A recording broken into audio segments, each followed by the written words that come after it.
Hola José, ¿cómo estás? Hola Dani, bien, ¿qué tal tú? Bien, chévere. Emocionada por esta conversación. Yo también. Bueno, ¿qué te parece si empezamos a hablar de nuestro país, Venezuela?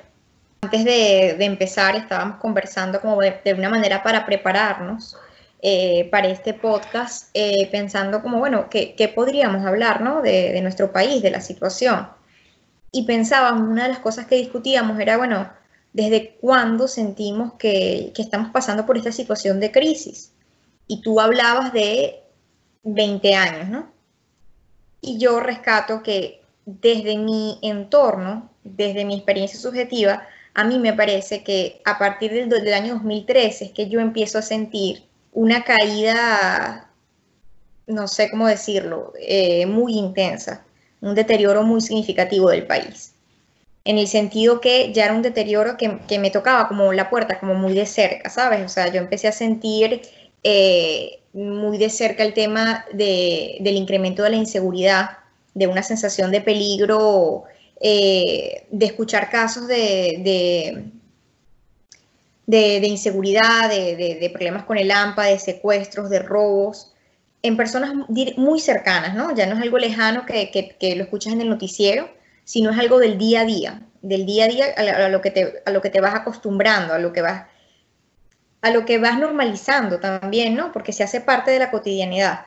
Luego el tema de la escasez, que es algo también nuevo para nosotros como venezolanos, que lo veíamos como algo lejano en por lo menos lugares como Cuba, ¿no? Eso no nos iba a tocar a nosotros. Eso también a ver el deterioro a nivel de la economía, ¿no? Con el tema de la inflación, con el tema de los sueldos no alcanzan para nada, aunque eso sí ya es como más de larga data. Y otro tema que me parece también significativo señalar es el tema de que empieza a aparecer como en boga, que es el tema de la inmigración. ¿Tú qué Pues sí. piensas? Bueno, me parece que es interesante que digas que se cae, ¿no? Me pareciera que lo que se cae es la ilusión, es lo que está en la mente. Me hacía recordar eso que decimos en psicología del velo narcisista, cuando uno tiene Claro, una relación con algo y llega un punto que la realidad se impone y se te cae todo esto que era algo más de una construcción mental, algo más de una relación que tú tenías desde ese país de la cabeza, ¿no? Ese país que era un país quizás de la imagen que uno va construyendo desde niño y que hasta cierto punto uno se va protegiendo, pero que llega un punto, llega un momento en el que eso ya no lo puedes obviar, ¿no? O sea, ya, como tú dices, te toca la puerta del vecino, a un claro, familiar, te toca a ti, y ahí te vas dando cuenta que, oye, esto no es algo que pasa a un grupito, esto es algo que es sistemático, es constante. Y claro, tú haces un recorrido por casi que las aristas que conforman el país y ves un deterioro, ¿no? En infraestructura lo está, en la legitimidad en las instituciones también lo está, ¿no? O sea, uno no cree en los servidores públicos, ¿eh? Policía, por decir alguno, uno no tiene como esa creencia, ese vínculo de que es un organismo que está allí para llevar a cabo su deber. La salud, ¿no? Hay Chagas en Caracas, hay casos de Chagas en Caracas, y las enfermedades preexistentes o sea, no pueden ser abordadas porque no hay lo básico para trabajarse. En lo claro. económico, tú también lo mencionas, bueno, es un hito en América Latina incluso la situación económica que estamos viviendo nosotros. Los niveles de pobreza también son altísimos. Entonces, sí, es como uno se pone a ver cada arista y es bastante triste, ¿no? Porque es darte cuenta que parecer no hay algo donde uno se pueda agarrar y decir, mira, aquí no ha llegado el deterioro ha llegado en todos los elementos, ha llegado en el ciudadano también, ha llegado en el ciudadano. Que creo que también es el deterioro que yo considero que va a ser más difícil como de recuperar, ¿no? Porque la infraestructura, la economía, bueno, o sea, se crea un plan, se reúne a los profesionales relacionados con el área y se reconstruye esas cosas, ¿no? Hablamos de lo externo, pero a mí lo que me preocupa como venezolana, pensar cuánto tiempo tomará reparar o modificar esta mentalidad de todos aquellos venezolanos que se criaron bajo una cultura o bajo una creencia de como que nos merecemos cosas, nos merecemos que nos den y que no se valore el trabajo, que no se valore la educación, que es como sale adelante un país, sino que siempre se espera, bueno, de algunas personas, ¿no? Pero que, es esperar que me den, que lo que me corresponde simplemente por ser, sin, o sea, por lo que soy, no porque yo hago, no porque yo me esfuerzo para obtener algo, sino porque no, a mí me corresponde. Entonces está la bolsa CLAP, que es como un ejemplo de eso, ¿no? Y yo no quiero vivir en un país en el que a mí me regalen cosas y que yo me emocione porque me den un bono. Yo quiero vivir en un país donde mi esfuerzo tenga valor y donde lo que se valore sea lo que yo hago y no solamente que yo soy familiar o que de una persona que tiene una posición de poder o yo tengo una palanca, sino que se me recompense por mis esfuerzos y por mis logros. Claro que sí. De hecho, eso te lo preguntas no solo por venezolana, sino yo creo que hay mucho de la carrera, ¿no? De la psicología. No es casualidad que te centres en la mente del ciudadano, en el efecto que tiene la regalía, ¿no? En el efecto que tiene el esperar que me den algo y yo no tener que hacer mayor esfuerzo, pero el que recibe un bono sí paga, lo paga con la lealtad y lo tiene que pagar también con una lealtad ciega, lo tiene que pagar con una sensación de eterna deuda, con una sensación de eterna deuda con este padre sádico que es el gobierno, ¿no? Entonces, sí, que te controla, sin duda te controla. Es decir, hay demasiados escenarios de control y que son ya hasta cierto punto obvios, ¿no? Que es parte de lo que uno se da cuenta porque ya es cínico. O sea, hasta hace poco habían dos ojos de Chávez allí, ¿no? Era como que, o sea, te veo, ¿no? O sea, sí, bien es decir, claro, es un escenario de claro control impuesto, descarado, y que hay muchas personas que se someten, pero ¿por qué se someten? Porque necesitan eso realmente para vivir. Hay muchas personas que se han vuelto dependientes de esa bolsa, dependientes de la caja, dependientes del bono, ¿ok? Porque sí, hay personas que le pueden decir trabaja. Bueno, aquí hay venezolanos que trabajan y tienen 2 o 3 trabajos, pero no le alcanza, ¿no? Tiene varios trabajos, pero no le alcanza. Por eso es que la salida de esta situación, a mi parecer, una opinión personal, no puede darse si no hay una salida política, ¿no? Si no hay un cambio de gobierno, hablar de una estabilidad en los venezolanos, a mí me parece que es atrevido y que no es realista. No sé qué piensas tú. Sí, pero porque ok, un cambio de gobierno puede ocurrir, no sabemos cuándo, ¿no? Pero ese cambio de gobierno, ok, puede facilitar o agilizar ciertos cambios, como yo te decía, el tema de la economía, el tema de la infraestructura, etcétera, etcétera.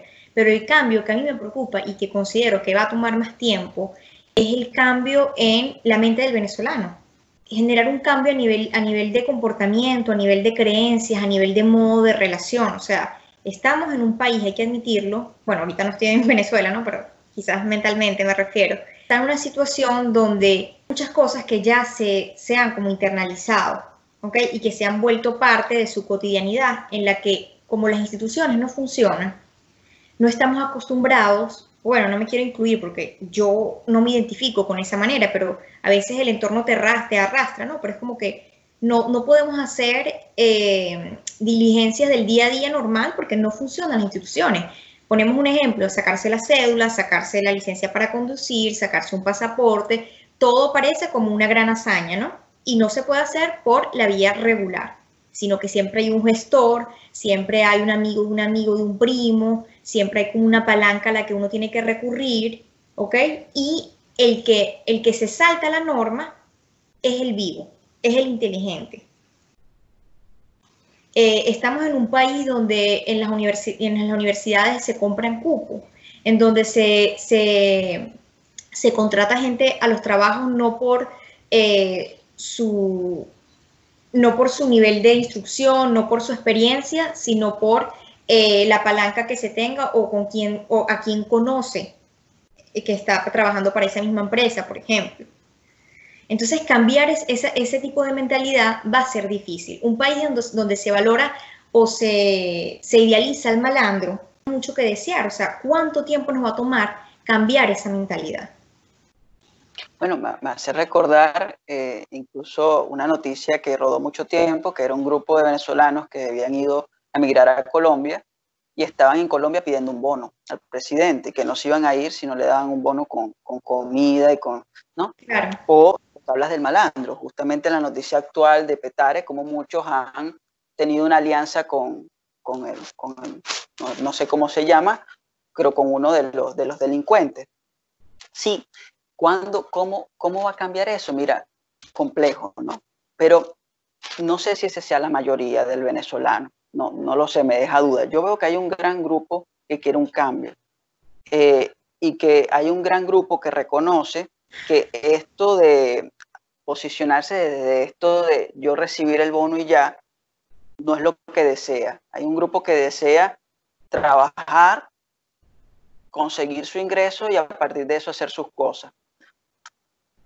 El vivo, el que tiene una forma de relacionarse parasitaria, lo existe independientemente de Venezuela. Hay una película que ganó el Oscar, ¿no? Hablando de un manejo parasitario de Corea del Sur. O sea, el ser humano que se maneja bajo ese esquema parasitario lo hay en todos lados, ¿no? Claro, sin No podemos duda, decir como algo idiosincrático del venezolano.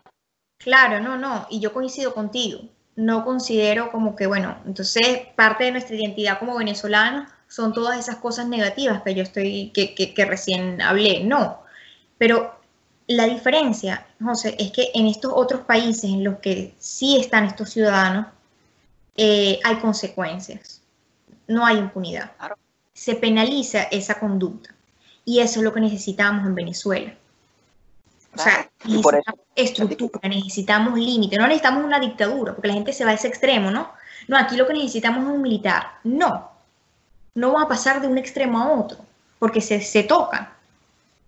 O sea, nosotros necesitamos un Estado en el que nos aporte una estructura, unos límites, unas normas, pero que uno pueda confiar en las instituciones, en las personas que elaboran esas instituciones. Siento que ibas a decir algo, te interrumpí. No, yo te estaba casi que interrumpiendo varias veces. Me parecía bien gracioso lo que decía porque me recuerda a mucha gente que lo ha dicho de necesitamos un militar. Y bueno, hay que recordar que era Chávez, ¿no? Pareciera que por ahí viene este carácter repetitivo, ¿no? De lo pulsional tanático, de lo dañino, ¿no? Como que busca repetir allí. Hay que parar esas ideas, no necesitamos un militar ni el otro extremo. Por eso es que yo planteé al principio que la salida, un gran paso para nuestra salud mental tiene que ser la salida política, porque en tanto esté este sistema, lo que va a hacer es día a día ir empeorando al venezolano. De hecho, estos manejos del venezolano parasitario, ¿no? Uno lo puede entender como mecanismo de defensa ante una situación en donde está sálvese quien pueda, ¿no? Entonces, exacto, hay mecanismos de defensa psicopáticos perversos, que está el sujeto que te vende la gasolina a $5 el litro, ¿no? Entonces, claro. también está otro mecanismo de defensa ante una situación como esta, que vemos el melancólico, ¿no? Entonces, es el melancólico el que llora todo el día, el que no se despegue, que sufre por la dinámica. Que eso se ve en todos los escenarios, o sea, hasta con el COVID-19. Hay gente que te contabiliza cuántos mueren y sufren cada muerte, ¿no? Otro mecanismo de defensa es el evitativo, y eso lo vemos también. Está el que no quiere saber nada de la situación, el que se encierra en su casa a ver series, el que está el que como se desconecta, que no ve ningún tipo de noticia, que no quiere saber lo que está pasando a su alrededor y se quiere crear como una burbuja, ¿no?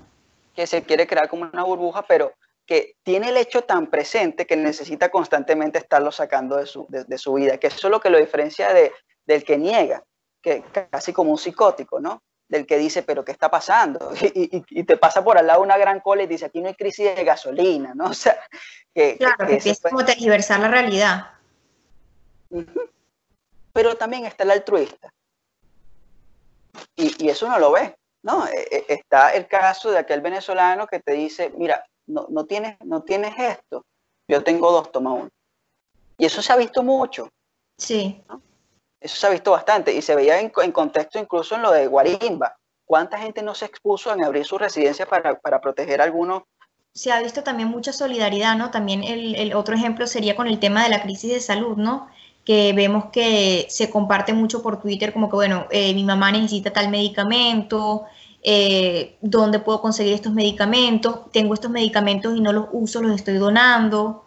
Entonces, sí, o sea, hay cosas buenas para rescatar, ¿no? Pero también cuando tú hablabas de este tema de la dificultad para mejorar sin un cambio de gobierno, yo creo que también es importante, más allá del cambio de gobierno, que sí es verdad, coincido contigo, es el tema de hacernos también responsables cada uno, ¿no? O sea, porque también he visto mucha gente que es como, bueno, ok, sí, o sea, este país no sirve, mira los malandros, pero no está dispuesto también a hacer cambios en su entorno, en la forma en que actúa, en la manera en que trabaja, porque también empieza por uno.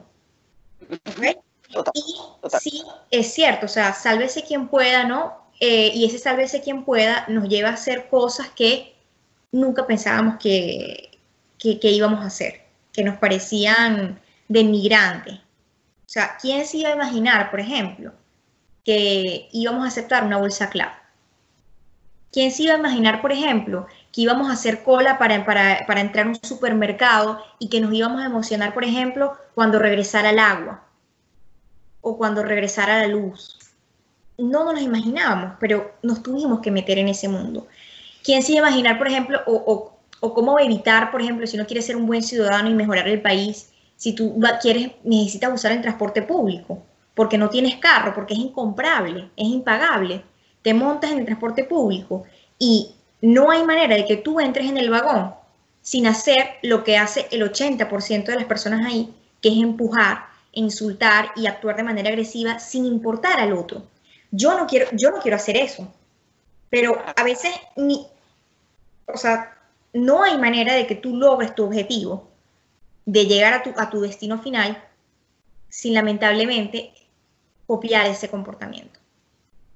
Sin duda. Y me parece que lo que dice es muy importante porque no es delegar la responsabilidad en el otro. O sea, cuando digo que el cambio de gobierno no es que es algo mágico, ¿no? No es que sale Maduro, entra Guaidó y ya, Venezuela es el paraíso.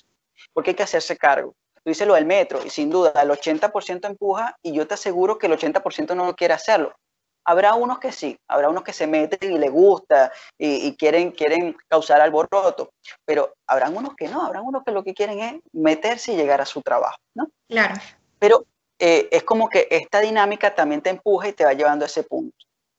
Con respecto a esto, lo de hacerse cargo, yo veo que es tan profundo eso y representa tanto el hecho de que le delegamos la responsabilidad al otro, que seguimos esperando un caudillo, ¿no? O sea, es decir, yo veo que nosotros venezolanos estamos muy identificados con esa imagen de Bolívar el Libertador, de este hombre que ya con un caballo blanco y un sable y nos saca de todos los males, nos liberta y se asume nuestros problemas y los resuelve. Casi Y que estamos ese como los Bolívar, cuentos infantiles que el príncipe va a rescatar, va a salvar a la princesa. Y estamos exacto, aquí en posición pasiva, como la Bella Durmiente, creo que se queda dormida y tiene que venir el príncipe a rescatarla. exactamente, y que ese Bolívar ha tenido distintas caras. En algún momento yo recuerdo llegó a ser Leopoldo, en otro Capriles, y ahorita es Guaidó. Pero ¿cuál es la otra cara de la idealización en la que se pone esa gente? La desilusión, y eso pasa rapidito. Claro, ¿Cuándo pasa? Cuando este otro deja de satisfacer esta imagen mental que tenemos, ¿no? Y que es algo que ocurre de lado y lado, porque la idealización, tú pones al otro en ese pedestal, pero el otro también se quiere agarrar de ese fenómeno, ¿no? Y Guaidó asumió por mucho tiempo ese papel de objeto idealizado, porque ahí veía a Guaidó y te decía, yo te tengo la salida en 3 pasos, o sea, te lo ponías hasta en 3 pasos, ¿no? Que tú decías, claro. wow, o sea, este es el hombre, ¿no? Claro. O sea, se acabó todo. Él decía, esto que ustedes tienen sufriendo tanto tiempo, yo lo resuelvo en 3 pasos. Y todos no lo sabemos. cese, usurpación, gobierno de transición y elecciones libres. Pero llegó un punto en el que cuando no pasó ni el cese, usurpación, ni vino el gobierno de transición, ni vinieron las elecciones libres, la gente que empezó a decir, este hombre no sirve, ¿no? Claro, vamos a lo contrario de idealizarlo, ¿no? Porque lo pusimos en un pedestal y es como que, bueno, no queremos ver que, como cualquier otra persona, tiene sus imperfecciones, tiene sus equivocaciones, pero ese no es el punto central. El punto central es, o sea, porque esa necesidad de idealizar a otra persona, poner todo el poder en una sola persona y que sea él quien nos rescate, ¿no? Es como aceptar que, bueno, no, o sea, es evaluar de manera crítica, ¿no? O sea, una situación que tan compleja, que lleva tantos años estándose, no se va a resolver en 3 meses, en un mes, en 3 pasos, no, hay que ser realistas. Y si bien era muy Claro. bonito ese mensaje, esa ilusión, hay que pensar de manera un poquito más fría, ¿no? O sea, esto va a tomar tiempo. Eso es como la gente cuando quiere bajar de peso, entonces pues buscan cómo bajar 20 kilos en 2 semanas. No los vas a bajar en 2 semanas, porque tampoco los subiste en 2 semanas probablemente. Entonces sí, requiere esfuerzo, requiere tiempo, es parte del proceso, ¿no? Sí, sí.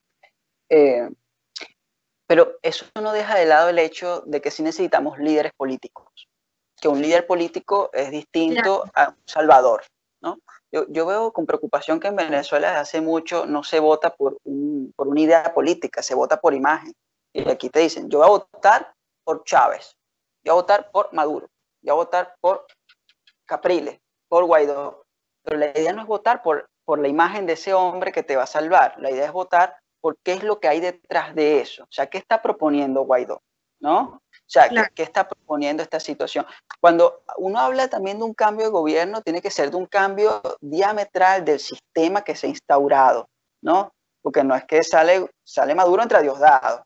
¿No? O sea, ahí hay un cambio de gobierno, pero, ok, ¿qué trae eso, no? Es posicionarnos desde esta postura o asumir esta postura de actores políticos también, que somos, dejar quizás de lado el discurso desde solamente la queja, sino elaborar. Considero que también este nuevo gobierno que yo espero que surja, tiene que ser un gobierno que no venga con esta idea de que lo que se quiere imponer en el país es el socialismo. O sea, no quiero un país en el que se valore, bueno, todos estamos como que en el mismo nivel. O sea, no importa si estamos mal, pero todos estamos así. Y no queremos ver a alguien mejor que nosotros porque lo vamos a odiar, lo vamos a resentir. Que eso también es algo que se ha generado que me preocupa mucho, ¿no? Que yo no lo sentía tan acentuado antes, ¿no? Pero me duele muchísimo ver que se ha intensificado, se ha incrementado las brechas a nivel de las clases sociales, socioeconómicas. Entonces, se ve, están los ricos y están los pobres. La clase media prácticamente no existe o es muy poca.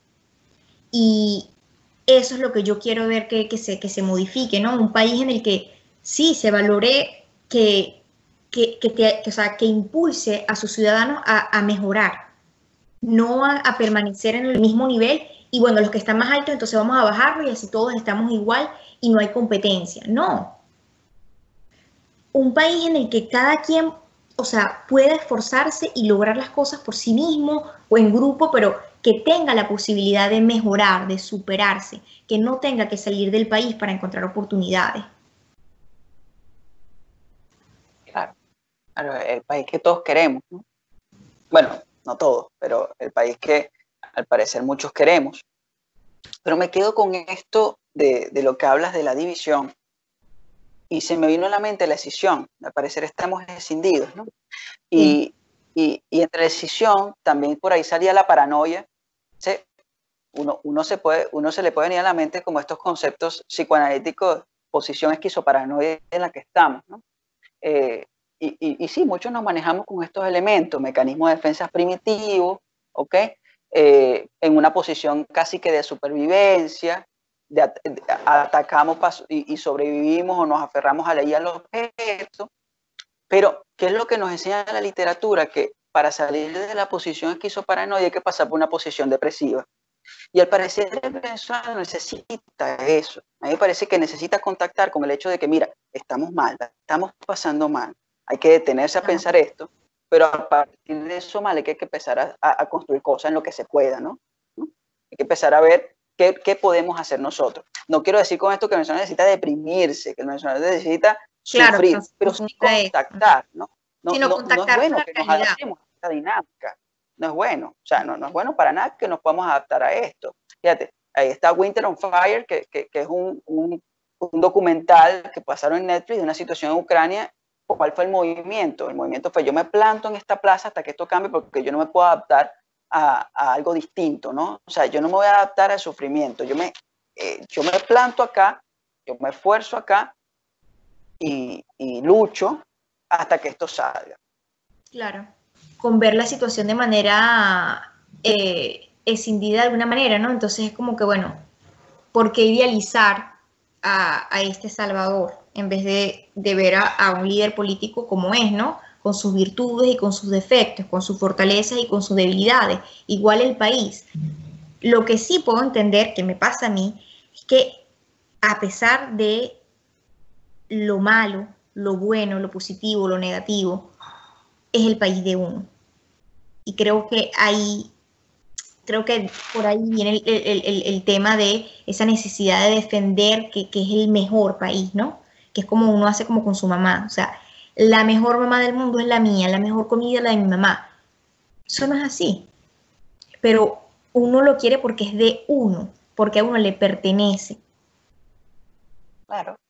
De hecho, hace poco lo hablábamos, es como está muy bien la asociación del país como madre, porque muchos le dicen la madre patria, ¿no? O sea, es una mamá para uno, y uno sí, uno la exalta, ¿no? Es como, mi mamá hace la mejor hallaca, mi mamá hace la mejor arepa, mi mamá, y cuando desde afuera te dicen, no, tu mamá hace una hallaca buena, pero listo, ¿no? O sea, no es la mejor hallaca del mundo, sí puede resultar odioso.